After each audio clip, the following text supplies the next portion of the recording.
Hello friends, welcome to Jurisprudence. In this video, I will be covering meaning, definition and scope of jurisprudence. The word jurisprudence derives from the Latin term jurisprudentia. Juris means law and prudence means knowledge. The English equivalent is knowledge of law. So by studying jurisprudence, we gain the knowledge and foundation of law. Jurisprudence helps us in understanding various legal terms such as what is right, what is duty, the idea and subject matter of ownership and possession. Jurisprudence is the study of law in deep and depth. It teaches us what law is, why it exists, and whether it is just and fair, and what is the relationship of law with society. Now let us understand various definitions of jurisprudence. Ulpian, a Roman jurist, defines jurisprudence as the knowledge of things divine and human, the science of the just and unjust. Here, divine things refers to religious laws and principles believed to come from a higher power or religious teachings. These laws are often seen as sacred and more important than human-made laws. For example, many legal systems incorporate religious law such as Sharia law in Islamic countries or canon law in the Catholic Church, which governs both spiritual and temporal matters. So according to Ulpian, jurisprudence is a knowledge of things divine and human. Here, human things refers to man-made laws. These laws are developed by society to maintain order, regulate behavior and protect citizens. For example, constitutional law, criminal law and contract law are human-made laws that are passed by a legislative bodies and enforced by courts. For instance, the Bharatiya Nyaya Sanhita 2023 is a set of laws created by the government to regulate criminal behavior in India. Laws under the BNS are examples of human-made laws that prescribe what actions are criminal and the penalties associated with those crimes.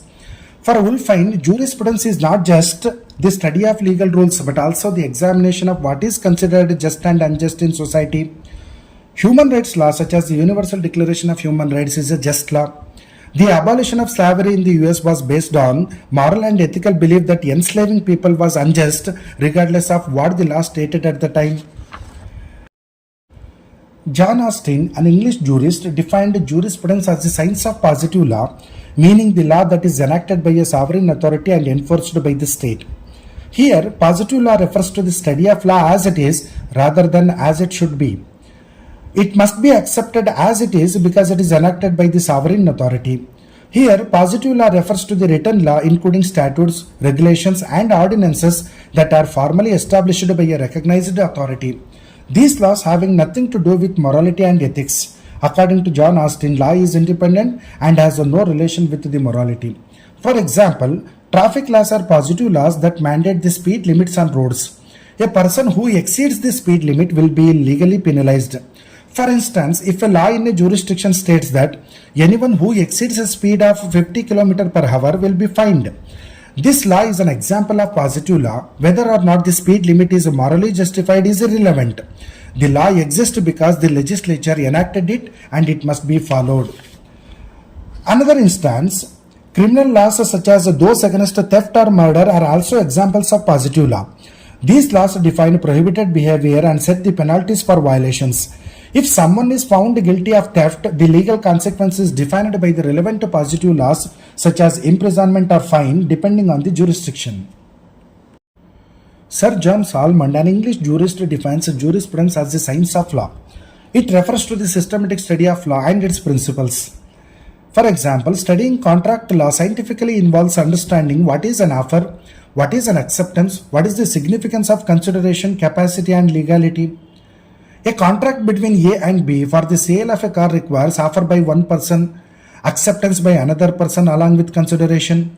Here, jurisprudence examines why these elements are necessary for a valid contract and how courts interpret them and what principles guide disputes between the parties. For instance, criminal jurisprudence analyzes concepts like mens rea and actus reus. If a person unintentionally causes the death of a layman by accident, jurisprudence helps to determine a difference between murder and manslaughter, applying the criminal law principle systematically. Roscoe, an American jurist, defines jurisprudence as the science of law with a focus on the fundamental legal principles.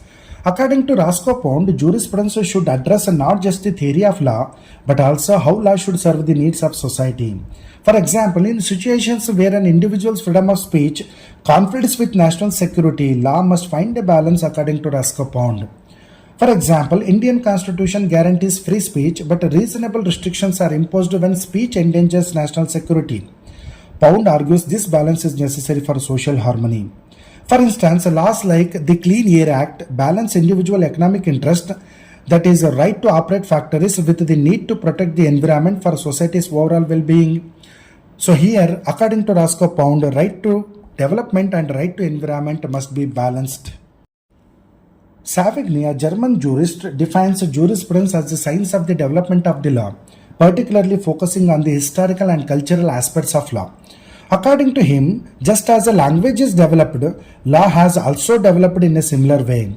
Law grows naturally, much like a tree or a plant, according to the social needs of the community. According to Savigny, jurisprudence should not just be about applying current legal rules, but understanding how those rules developed over time. He emphasizes that studying the history of law to understand its evolution and how it has adapted to different historical contexts. For example, in ancient Roman law, the concept of family and marriage was based on patriarchal authority, where the father had control over the family's property and legal rights. Over time, this changed as societal norms evolved. In modern times, family law reflects more egalitarian views with greater rights given to women and children. Savigny's view would explain that the change in family law was a product of the cultural and historical changes in society, such as the rise of women's rights movements and shifts in social values. These definitions demonstrate the diversity of views on what jurisprudence encompasses. Whether viewed from a positivist, sociological, or historical perspective, jurisprudence remains a crucial field for understanding the principles and workings of law in society. Now let us understand what is the scope of jurisprudence. The scope of jurisprudence refers to the boundaries or areas that the study of jurisprudence covers. It deals with the various dimensions of law, including its concepts, principles, nature, sources, and its interaction with society and morality. Since jurisprudence is the theoretical study of law, its scope is quite broad and covers both theoretical and practical aspects of the legal system. Jurisprudence explores what law is, its nature, and its basic characteristics. It addresses fundamental questions such as what is law, what are its essential features, and how does law function in society.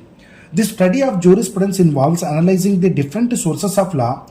These include legislation, the laws created by the legislature or governing bodies, judicial decisions which are precedents set by courts, customary law which are established practices that gain legal recognition over time.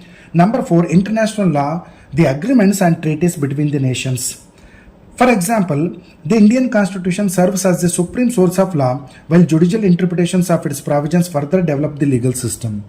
Jurisprudence covers the fundamental legal concepts such as rights, duties, obligations, ownership, possession, and liability. These concepts define the structure and functioning of legal system. For instance, the concept of ownership in property law differentiates between having legal rights over property and merely possessing it physically. One of the core components of jurisprudence is the philosophical exploration of law.